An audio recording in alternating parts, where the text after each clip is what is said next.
Looking at page 83, I have a few examples of how it's going to ask you to use perpendicular bisectors. So the first question, number 2, that I have here is pretty straightforward. It basically tells you that there is a line that is PQ that is 6.8 centimeters. So I drew that.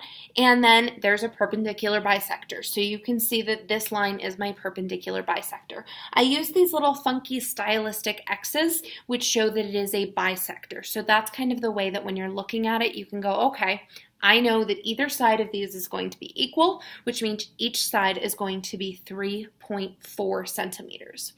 For number 8, I did my best on drawing it, but I'm going to suggest that you follow along with me in the book because I can't say that my drawing is totally awesome.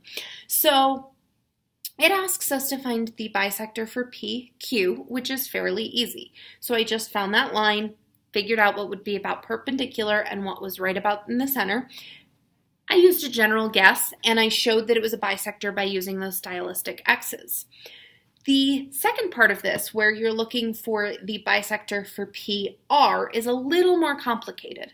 So I drew an imaginary dotted line between P and R, and drew a perpendicular bisector, I hope, to that. I then labeled, like it asked me to, where those two perpendicular bisectors intersected, which would be point W. Again, on both perpendicular bisectors, I put those little X's, those stylistic X's, to show that it is a bisector, which means each side is going to be equal.